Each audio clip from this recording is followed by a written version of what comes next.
Hey you guys, it's Britt. Tonight we're here to talk about what happened today in Utah with the political content creator Charlie Kirk. I had a few thoughts. They are just running crazy in my mind, so I wanted to go ahead and make this video and hopefully open up a dialogue about kind of what could all of this mean. So we're going to chat for a few. If you're interested, please keep watching.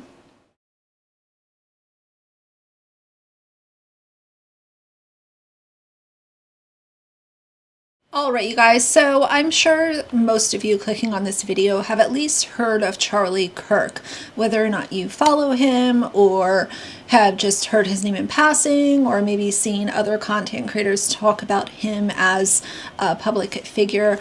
I think a lot of us know who he is. He was a 31-year-old political content creator. He was also an author. And today he was doing an event at Utah Valley University. Now, while at this event, which he had heavily advertised on his own social media platforms, he was seated under a tent and doing a Q&A at this college. And this is something that he had done many times before.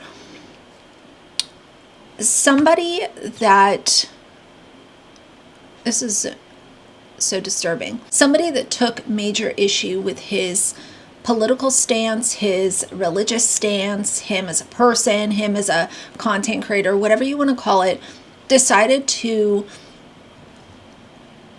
unalive him at this event. And there's really no pretty way to describe what happened. This was an assassination, and I have seen the video. I will tell you, I've known of Charlie Kirk for a few years now. I do not follow him, in his political opinions. I don't have a lot in common with the guy. But for somebody to be at an event and for this to be the way that it ended is not okay. Political violence does nothing good for anybody. And I've seen a fair amount of people celebrating this on social media since the news broke, saying, oh, isn't it ironic? Isn't it a coincidence? Basically making a mockery of somebody losing their life. And at this point, we are at a place where somebody not agreeing with you can end in tragedy. And I think that's so sad because I've always been here for free speech, and we can have a conversation and we don't have to necessarily agree on anything. We can agree to disagree. We cannot talk about it at all. But for this to be a possible result of somebody disagreeing with you is absolutely horrific. In this situation that is obviously still unfolding by the minute, the suspect is not in custody. Initially, they thought that they found the person that was responsible for this. It turns out that person is not connected to the actual crime. I don't know why he was being arrested or put in handcuffs. The person that did this is still on the loose, and obviously I hope that they're caught very soon.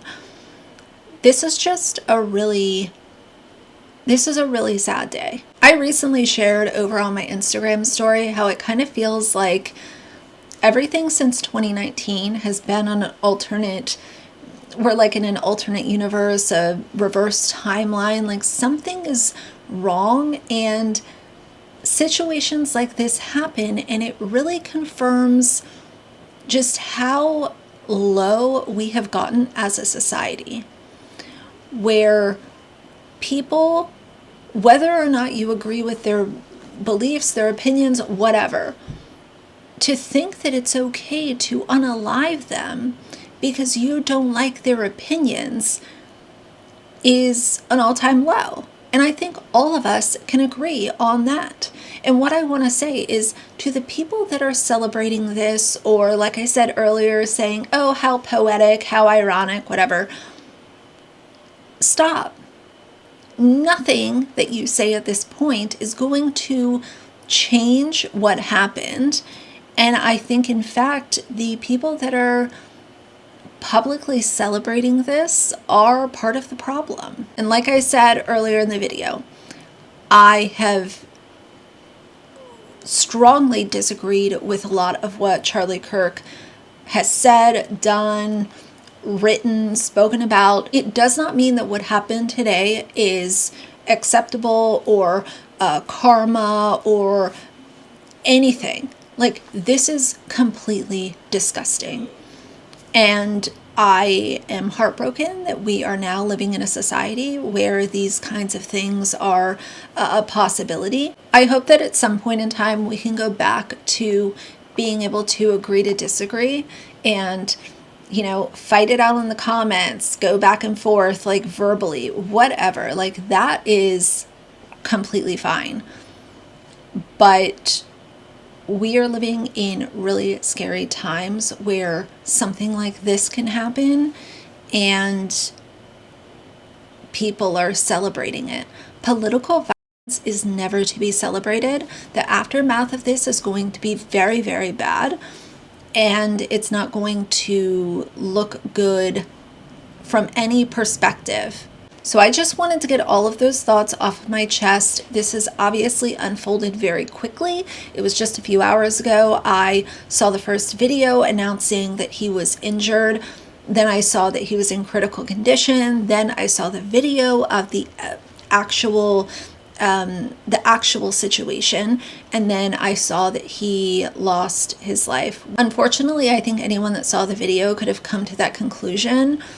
And how awful that this video is being circulated all around social media for everybody to consume. And as we know, once it's on the internet, it's there forever. But I am saddened by this. And I think that we are living in really tragic times, and this is never the answer. But I am going to close it out here. I am not going to spend any more time consuming the news for today, and just clear my head, and tomorrow's a new day. But for tonight, if you like the video, please leave a like and a comment. And if you'd like to see more from me in the future, please subscribe. I'll see you guys soon. Bye.